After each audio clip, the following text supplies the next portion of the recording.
What I want to talk about is the two facets of trading: quantitative and qualitative. Quantitative, let's talk about that. Let's use the analogy of a motor vehicle, driving a car. What are the quantitative parts of driving a car?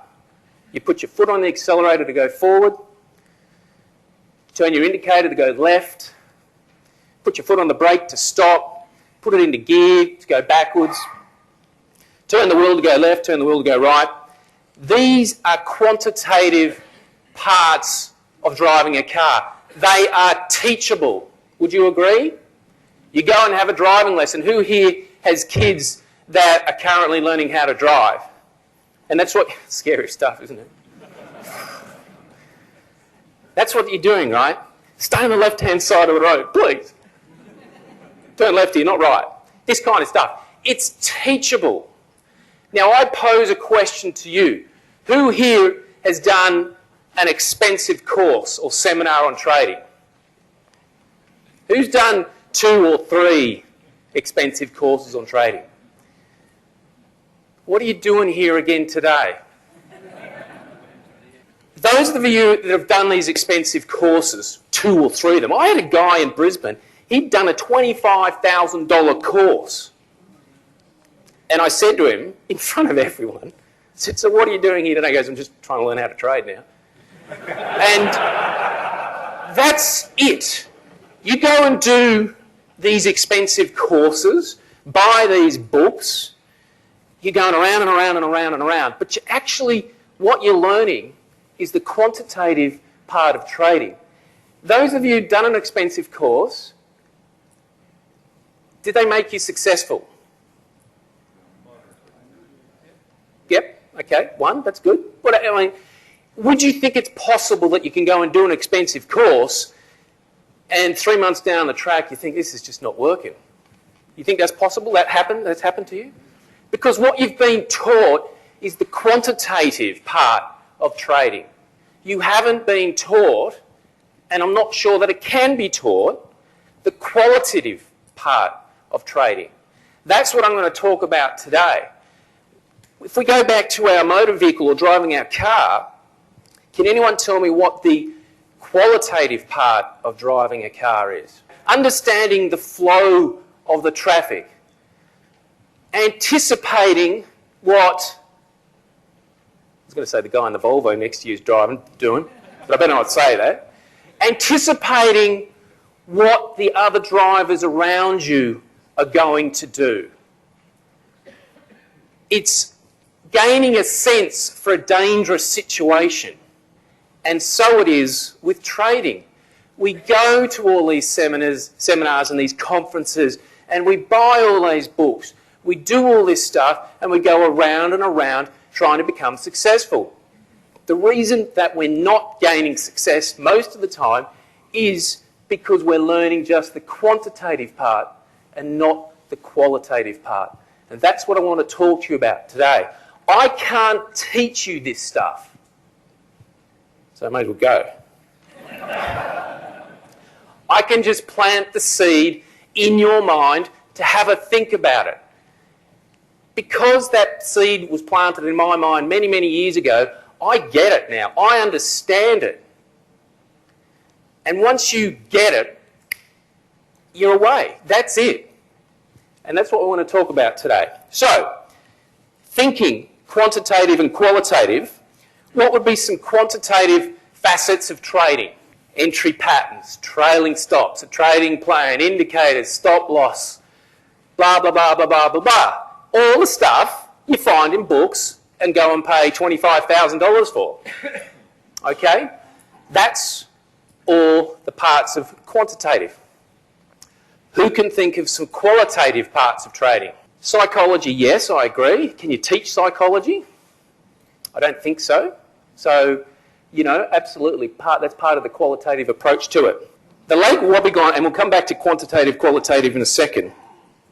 The Lake Wobbegong effect is a cognitive bias, and it comes from a radio show in the US that was finished up each day with the words, all all women are strong, all children are smart, and all men are good looking.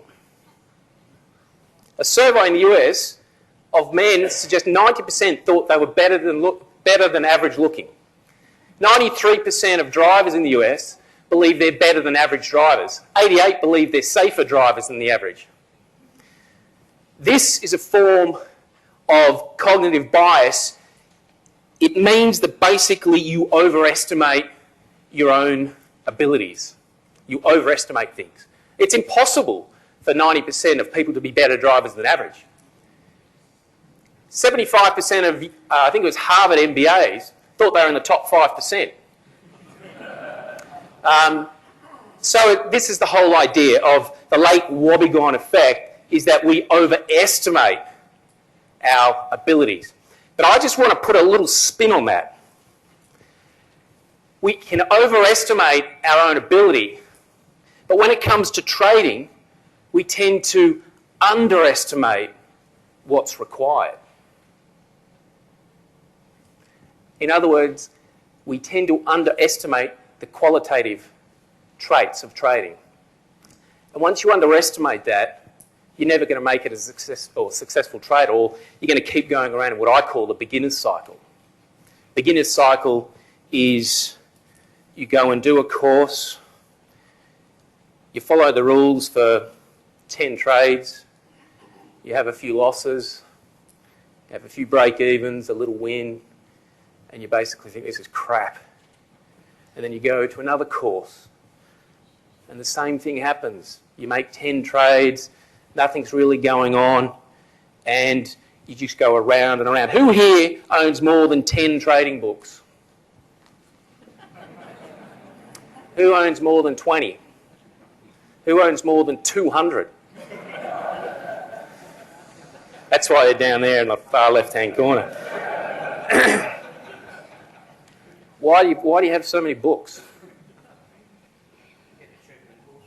Cheaper than courses?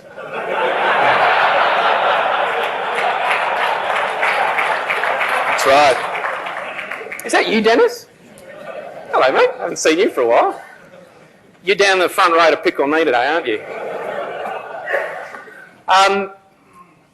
So it's interesting why you think you have to have so many books or you have to attend so many courses. Why? Because really, if you get it, you don't have to, right? And this is what I want to try and get across here, these qualitative traits. If you can start to understand and grasp these qualitative traits, then you will be much closer to being a successful trader. I'm just going to talk about a couple of them here. Let's talk about sample significance. And this is probably my pet hate. People ring me and ask me questions, and this is the one that really pisses me off the most. And this is the one where I think people have to overcome. I'm a trend follower. I believe, personally, just my belief, that if you want the easiest, low-stress way to make money, you just got to be a trend follower. This is a turtle system. I had a lot to do with the turtles in the 90s. I started trading the turtle system in 2001. It's now a part of my service. And this is the equity curve. It's got a 29% annualised return. Win rate is only 48%. Max drawdown 11.5. It's a long-only equity system, this one, okay? And you can see the results go all the way through to October 2009. So there's no monster 2008 collapse there or anything like that. Would you be interested in trading this? Would you want to trade this? It's not a trick question. Okay. And this is what happens here. Now, most of you said, yes, you'd like to trade this. So here's an email I get. Just the other day, October the 8th, I got this. All the recommendations and stops were blindly followed. Well, there's the problem right there. The results are not good. 8 closed trades, 4 losses, 4 break even. 4 open trades, not a single win for the month. don't want to be impolite, but is it a bad period or just setups are just for study, not for trading? Well, I don't know about you, I trade to trade rather than trade for study, but is anyone having the same experience? I noticed your VAMI is heading down. A VAMI is called a Value Added Monthly Index. I show all my subscribers my positions on a daily basis. They get to see what positions I go into and why I go into them. And I also plot my equity curves. So they can see what my accounts are doing. And that's what a VAMI is. And he's going, well, your VAMI is going down. Okay. So, problem is, he's talking about that system I just showed you. He's talking about that. Now, you've all said you wanted to trade that. It's all pretty easy. Yet, that's the kind of email I get occasionally. And we remember we're talking about sample significance here.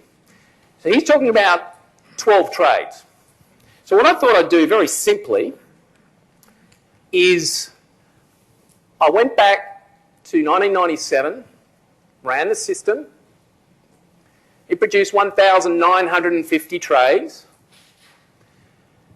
And basically, I divided 12 into 1,950, and there's 161 compilations of that. But, I mean, this is very simple. We're just looking at the losing trades up the top there. In other words, if I was to pick 12 trades, random trades, how many in that 12 would be losers?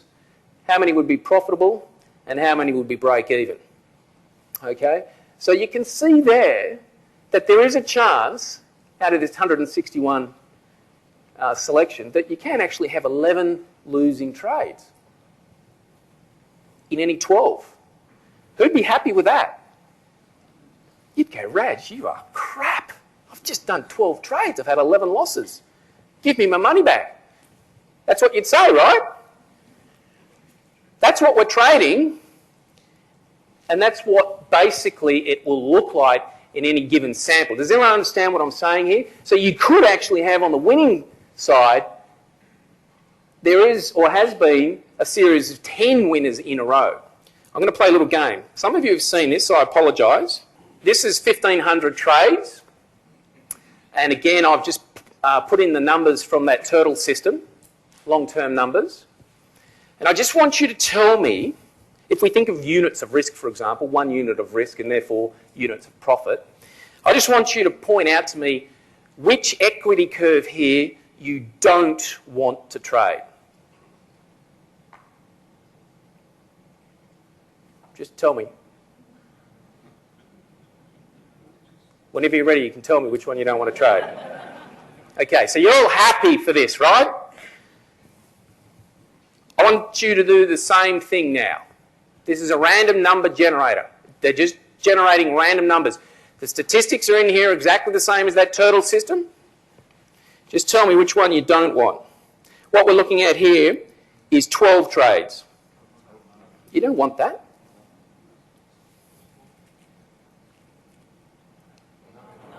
No.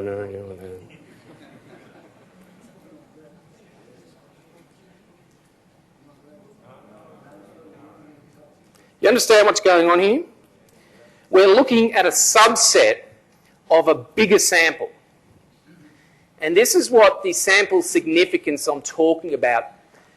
People will take a very small sample of trades and they will make their decision based on that very small sample of trades. And so this is what happens. This Michael that sent me this email, I hope he's not here, he has looked at these 12 sample trades, or he's looked at this 12 period of trades, and he's now made up his mind that it's crap, that it won't work. Who here has been in that position where you've bought a course, you've done a few trades, or you've subscribed to a newsletter, you've done a few trades, some of them are losers, and you thought, not for me. Has anyone done that? You can't judge your success on 12 trades. I've been trading for 24 years. I started when I was 18, so I've been doing it more than half my life. My best run of losing trades in a row is 22. And I've done that twice now. Who here hates losing trades? Okay, it's a function of trading, you've got to have them. You don't like having losing streaks in a row. But the probability of having losing streaks can actually be calculated. So that's how we calculate losing streaks, basically. Simply, it's down to your winning percentage. If we use a trading system that has a winning percentage of 50%, over a sample of 50,000 trades, there is a chance that we will have a streak of 16 in a row. Okay, this is not back testing. It's a mathematical fact that it will happen at some stage. It might not happen this week. It might not happen next month. It might not happen next year. But it should, if you trade long enough, it should happen. One of my philosophies is that if you trade long enough, everything's going to happen. You'll see things. I started trading in 85, and it's scary to think what I was doing back then. I'll tell you what I was doing back then. I was trading, don't laugh, I was 18. I was trading a 5 and 10 day moving average crossover system on the SPY futures when it was $100 a tick. I had no idea what I was doing, and really 1987 fixed that up. I learnt then, and it's never happened since. But the other thing I would say is I'm not the world's most profitable trader, and I certainly don't put myself out to be the most profitable trader, but I'll never go out the back door, okay? So I just look for good annualised returns of, 30 or 40%, that's it. I've got mates who make, unbelievable returns, but that's just not me. But these same mates, one of them, he lost 80% in one night. So that's not going to happen to me. But what I do respect is the probability of a losing streak. If we do a little table, you can see that even if you have a win rate of 90%, there's still a chance you can have 5 losing trades in a row. There's a very big education firm, used to be based in Queensland, won't mention names, that recommended that you place 10% of your equity on each trade. Now, by my calculations, they would have to have a win rate of something like 94%. Because the chances are, at some stage, they would have 5 losing trades in a row, and they would lose 50% of the capital. And the problem is, 2 things happen when you lose money, right? No one likes losing money. But more importantly, psychologically, it can be devastating for you. There is nothing worse than not being able to pull the trigger.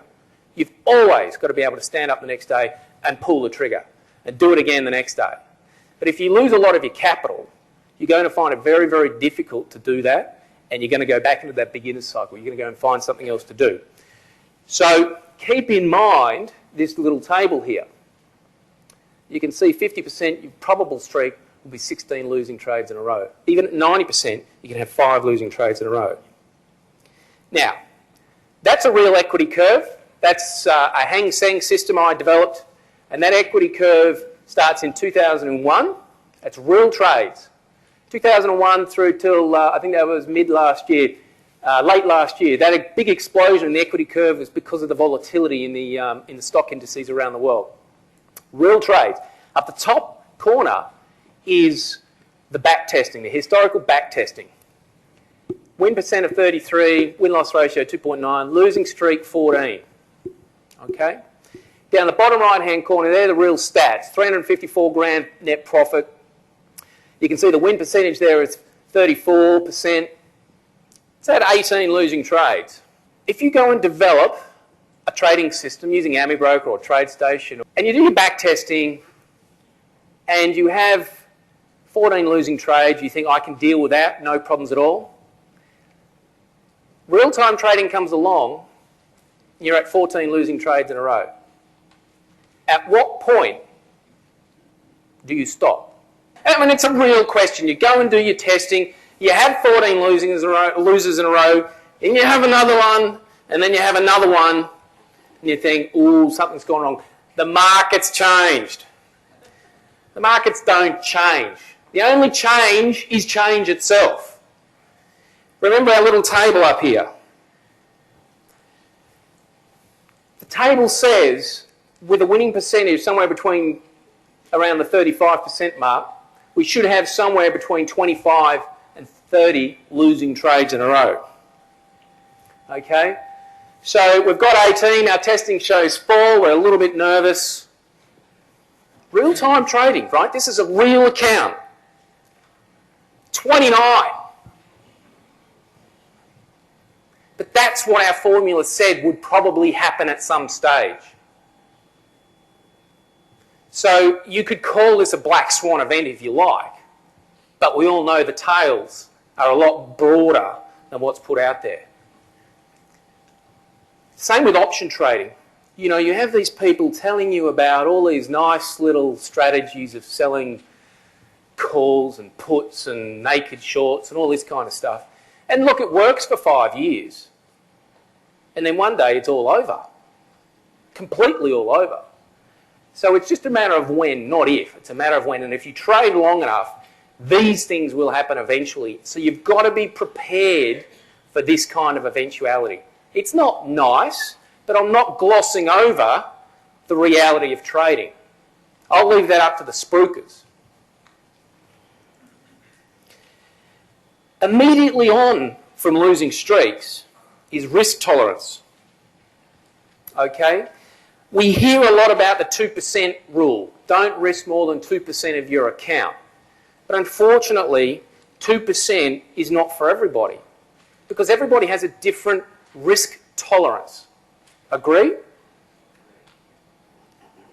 I get people coming to me saying, Nick, I want to make 25% a year, but I don't want to lose more than 5%. Yeah, right. Can't help you. Here's some facts. The only thing you can control is how much you're willing to lose. Does anyone disagree with that? That is the only thing you can control when it comes to trading. Who thinks I'm a professional trader? I'm not a professional trader.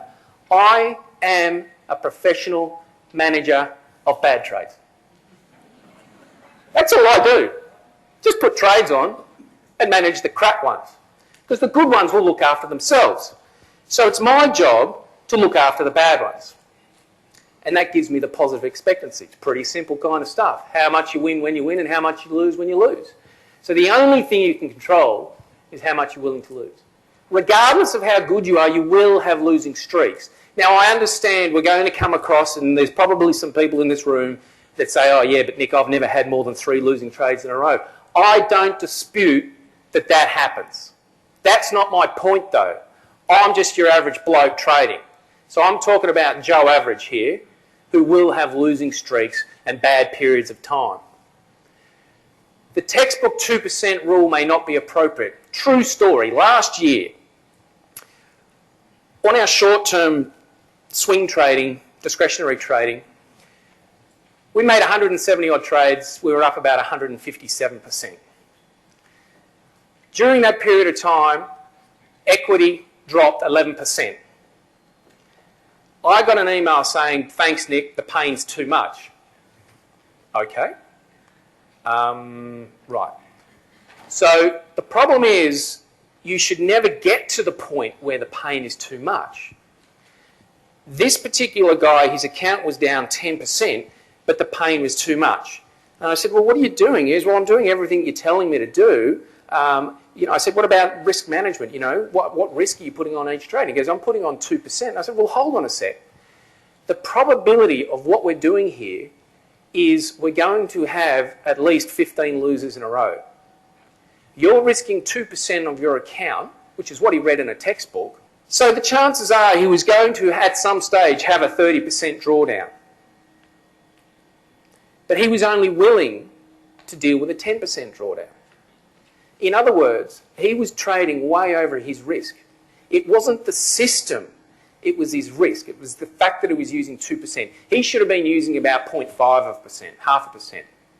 That way he'd never get to his risk threshold. The one thing with trading is if you lose all your money, you actually can't trade anymore. So the point is, even if you lose a lot of your money, psychologically, as I said before, you're not going to be able to pull the trigger again. And you never, ever, ever want to get to that position. It doesn't matter how bad the market is. Do you agree? So the 2%, the textbook 2% rule that we're always talked about, is not really appropriate for everybody. The last known fact is the more you risk, the more volatile your account will become. It's simple as that. If you want to go and ride a roller coaster, go to Dreamworld, or go and bet 5 or 10% on each trade. So if we add on our Lake Wobbegong effect, remember that we overestimate our own ability, my advice is think about the maximum amount of money you are prepared to lose and then halve it. Because according to the Lake Wobbegong effect, you are overestimating your own ability to take a loss. Well, not take a loss, but take an account drawdown. Okay? So if you think you can handle a 30% decline in your account, I would say you can't. Halve it just to be sure, so you never hit that pain threshold. You have to trade so a loss just doesn't hurt. You don't even think twice about it. Bang, loss, gone, forget it, no problems. If you lie awake at night or you get up early and you run downstairs and find out what the Dow Jones is doing overnight, you're probably trading too much risk. One of my core philosophies is next 1,000 trades. One trade is not going to make or break me. It's like a professional golfer, right? You think about a professional golfer, he plays 72 holes in a tournament. One shot is not going to win the whole tournament. But one shot can make sure he loses the whole tournament. And it's the same with trading. One bad trade and it can cost you. Who's been to a seminar on the weekend, looked at their screen on Monday and thought, I'm a professional trader today? Go on. You're a doctor. How many years did you go to uni? 6 years and then 8 years post-grad. Were you then a doctor? I was a doctor after 6. You're a doctor after 6. Why do we think we can go to a weekend seminar and become a professional trader on Monday morning? Because you're paying 25 grand, you should be able to. Here's the S&P 500. Anyone heard of Bill Eckhart? Bill Eckhart, arguably one of the best traders in the world. That's his equity curve. $10,000 to $448,000 after fees. Remember, this guy takes 20% of the profits. So this is net of all his fees. It kind of flatlines the S&P 500 in that time, doesn't it? 25. That's what a 25% annualised return looks like. But what does it really look like? Well, here's his month-to-month data going back to 1987. Most people think a professional trader wins day in, day out, month in, month out, year in, year out. Who wants 25% a year return? Yeah. Who is willing to do the work to get there? That's why we go and do the $25,000 courses, so we don't have to work. The red boxes are all 4 consecutive or more losing months in a row. The blue circles are his end-of-year return. Who would have thought that a guy that returns 25% per annum over the last 20 years would actually have a losing year? You wouldn't think that. And he's got, well, 3 completed and 1 on the way. Who would think that a professional trader that manages a $450 million fund like this could possibly get away with having 5 losing months in a row? Not only 5 losing trades in a row, 5 losing months in a row. The far right-hand corner down here is his maximum drawdown. So that's equity peak to trough drawdown. Look at his first year, 28.5%. That was his maximum drawdown. And that happened in 2 months. You subscribe to a Chartist or someone like that and you start with a 28% drawdown, what are you going to do? So that is Bill Eckhart's trading for 22 years. That, to me, is quite an impressive picture because it actually shows the reality of long-term track record. Now, he does 1,019 round turn trades per year. A round turn is a buy and a sell. So he does 1,000 trades in and out. It's a lot of trades, 20 trades a week, 4 trades a day. Yeah, 1,000 round turns per minute. That's a heck of a lot of trading, isn't it? But he's making 25% a year. Now, you all put your hands up. You always told me you wanted to do 25% a year. But would you really be prepared to do all these trades? A lot of people wouldn't. The Turtle system that I run is pretty active. It doesn't do half that amount of trades, but it's still pretty active. And even I get emails going, "You're bloody kidding, aren't you, Nick? I can't change all these orders every day. It'll take me 5 minutes." So that's pretty impressive, isn't it? Bill Dunn manages about $5 billion. He's a trend follower. He started back in 1973.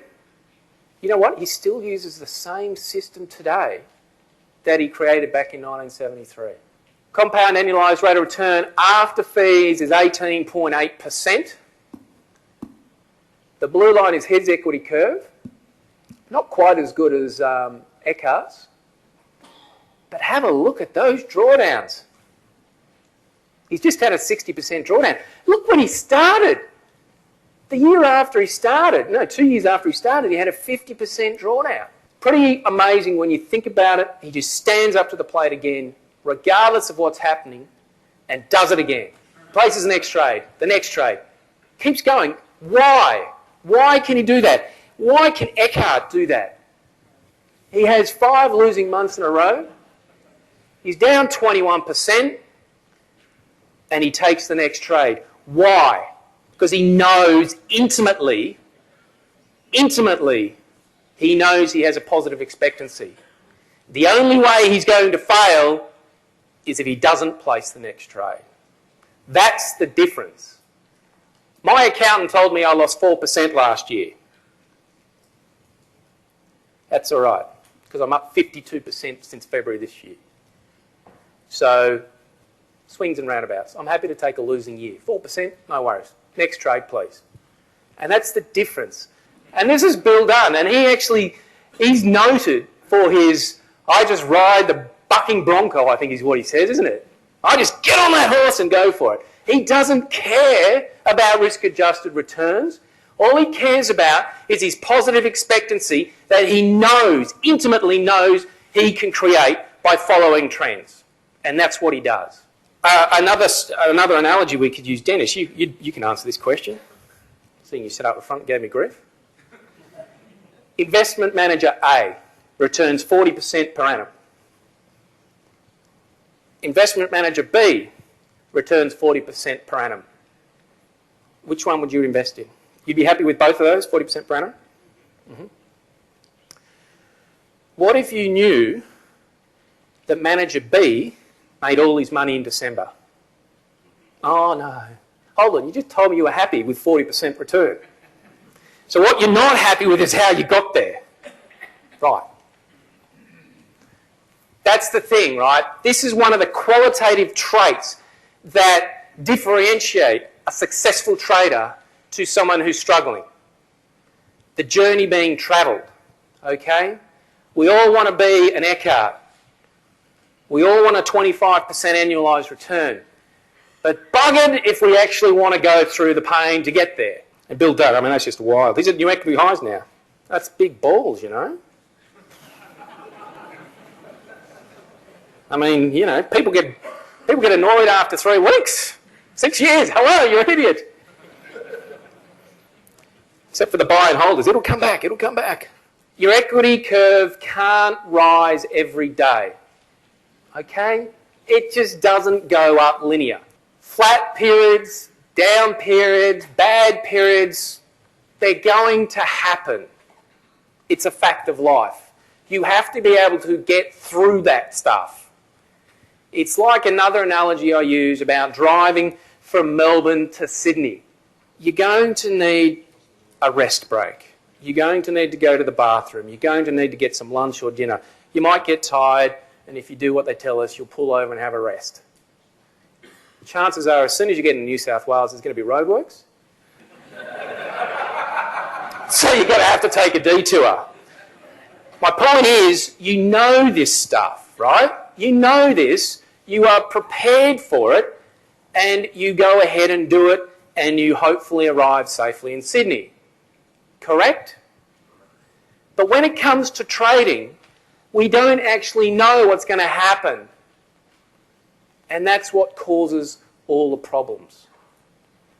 So once you fully understand that what potentially can happen, you accept that, you can then execute it and facilitate it, and away you go.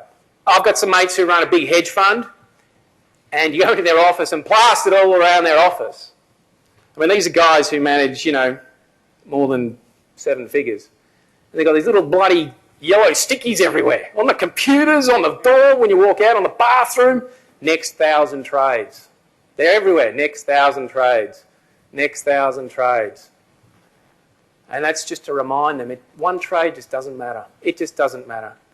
Think of trading in terms of a process, not in terms of the monetary value.